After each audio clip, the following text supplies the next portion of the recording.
viaje escuché al Papa, que en una homilía muy bonita el 17 de mayo del 92 dijo: ocúpense de los más pobres, de los más necesitados. Y me impresionó eso, tanto como aquello que había leído de la Madre Teresa. Servir, decía la Madre Teresa, a los más pobres, decía el Papa. Por eso digo yo que es una cosa de Dios, porque fueron dos personas de Dios que me orientaron a esto que hago hoy, que no tiene absolutamente nada que ver con la biología molecular y que es pobreza extrema y desnutrición. Bueno, recuerdo que le digo a mi mujer: ¿quiénes son los pobres, Cecilia? ¿Cuándo digo pobre yo? Cuando tenés chicos con problemas neurológicos. Me voy a dedicar a debilidad mental. Organizamos un curso sobre debilidad mental e invitamos al doctor Ignacio Villa Elízaga, que venía al Congreso Mundial de Pediatría de septiembre del 92 de Río de Janeiro, y él nos dijo que invitásemos a Monkever de Chile. Y Monkever fue profesor mío, es un superdotado, es un hombre extraordinario. Él fue profesor mío en Chile cuando hice mi entrenamiento en pediatría en el Hospital Calvo Maquena en los años 73, 74. Y Monkever es médico, pediatra, doctor en medicina, doctor en bioquímica nutricional en Harvard, donde es profesor de pediatría y economista en la Universidad de Chile. Y vino aquí Monkever y habló de la única debilidad mental que se puede prevenir, de la única debilidad mental que se puede revertir, de la única que es creada por el hombre, que es la del desnutrido. Y ahí nos enteramos de que en América Latina existe un 40% de familias que viven pobreza crítica y un 20% de familias que viven pobreza absoluta, que es esa pobreza que no le posibilita a un individuo ganar todos los días lo que necesita para comer, y eso compromete a 60 millones de niños. 60 millones de niños en América Latina tienen sus necesidades básicas insatisfechas. Serán un pesado lastre para que estos países despeguen. No podrán servirse a sí mismos y tampoco podrán servir a los demás. Y ahí nos decía: el cerebro es el órgano que más rápidamente crece. Pesa 35 gramos al nacer, fíjense, 35 gramos, nada. Y se va a 900 gramos a los 14 meses, que es el 80% del peso del cerebro del adulto. O sea que en los primeros 14 a 18 meses, cuando el chico camina, que nosotros le sacamos fotos, ahí tiene su cerebro casi completo. Es la época del cableado neurológico. Cada neurona emite entre 5 y 15.000 cables.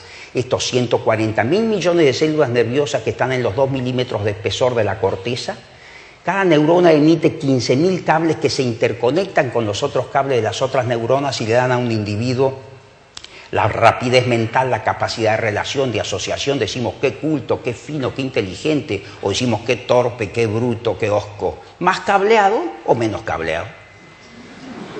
¿Qué decía nuestra bisabuela? Y ella decía: este hombre es de pocas luces. Ustedes lo habrán escuchado 1000 veces.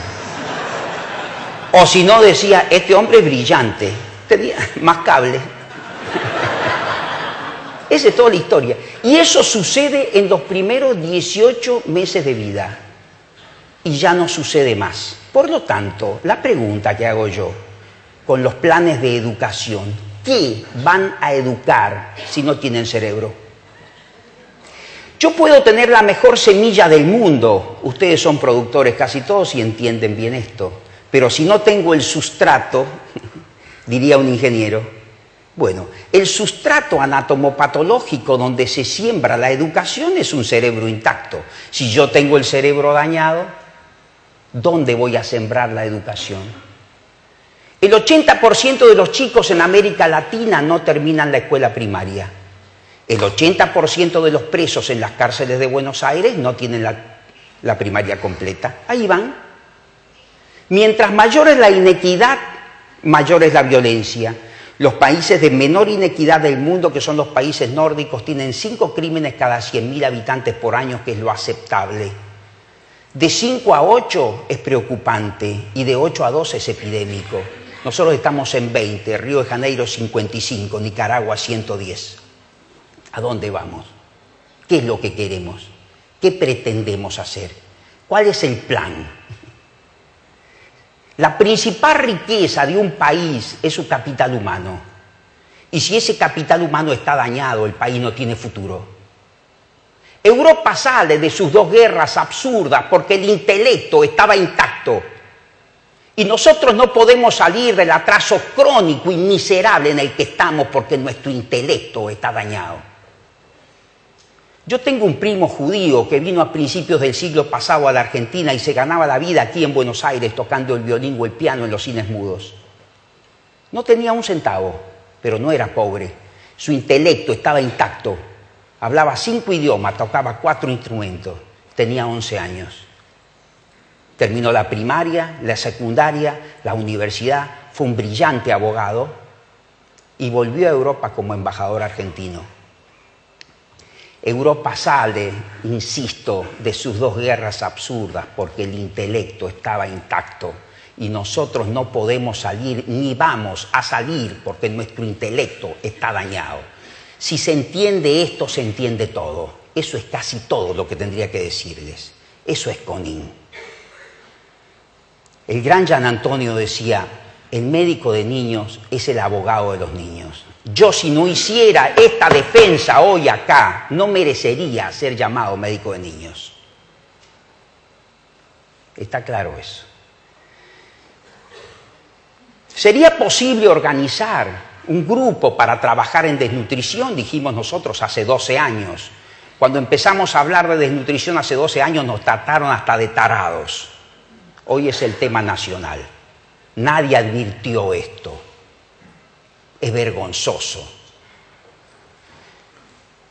¿Sería posible organizar? Hace unos años salió un artículo en el diario La Prensa que se llamaba El Osario. Dicen que el presidente Valéry Giscard d'Estaing juntó en la comuna de Verdún a viejos alemanes y viejos franceses doblados por los años, que recordaron las horas de horror en que la flor y nata del ejército francés y alemán se ofreció la muerte de invierno a invierno. Habría que entrar en sutilezas de alta política para saber qué país ganó algo con la imbecilidad de la guerra. Todavía hoy pasa un arado y levanta un casco, una bayoneta, un hueso de esos viejos contendientes. Y entonces se preguntaba el articulista, ¿qué tienen los hombres de la guerra que no tienen los hombres de la paz? ¿Por qué cuando la guerra llama uno es capaz de dar un hijo, que son sus ojos, y cuando los hombres de la paz llaman uno no es capaz ni de meterse la mano al bolsillo? ¿Qué es lo que tienen? ¿Sería posible organizar un grupo para trabajar en desnutrición? ¿Qué hicieron los japoneses después de la guerra? Bueno, ellos dijeron, ¿quiénes son los mejores en acero? Los suecos. El 10 de los suecos va a ser el 0 nuestro. ¿Y quiénes son los mejores en relojes? Los suizos. El 10 de los suizos será el 0 nuestro. Y en óptica, los alemanes. El 10 de ellos será el 0 nuestro. Y en automóviles y motos, los norteamericanos. El 10 de ellos será el 0 nuestro. Y al cabo de 30 años, le vendieron relojes a los suizos, automóviles a los norteamericanos, máquinas de fotos a los alemanes y acero a los suecos.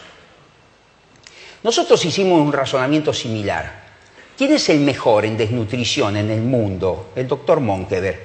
El 10 de Monkeberg va a ser el 0 nuestro. Entonces fuimos a verlo. Sir Winston Churchill le decía al pueblo inglés a principios del siglo pasado, quien hace su trabajo, gana su comida, paga sus impuestos, mantiene su familia, es un buen ciudadano, pero no hace nada para que algo cambie en la sociedad. Es un ladrón. Todos debemos hacer lo que nos corresponde hacer y un poquito más. Y ahí recién estamos contribuyendo al bienestar general. Por eso esos países han llegado donde han llegado, porque todos hacen ese plus, ese poquito más. ¿Sería posible que nosotros nos organizáramos? Un día fuimos a verlo a Monkeberg y le dijimos, doctor, le venimos a hacer 2 preguntas y nos volvemos a Mendoza. ¿Nos enseñaría desnutrición? Por supuesto, dijo. ¿Se vendría con nosotros a Mendoza a organizar una fundación para atender desnutridos que tenga como objetivo quebrar la desnutrición infantil en la Argentina, comenzando por Mendoza y luego extendernos al resto de América Latina? Por supuesto, dijo. No se imaginan lo felices que van a ser. Y eso nos cayó la ficha ahí, porque como todos buscamos la felicidad, nosotros también, nos pareció una propuesta más que interesante. Cualquier hombre que trate de organizar a la sociedad detrás de un objetivo, está estudiado a esto hace más de 30 años, debe reunir 3 requisitos. Primero, debe tener una determinante circunstancial que le sea favorable. Segundo, debe tener valores. Y por último,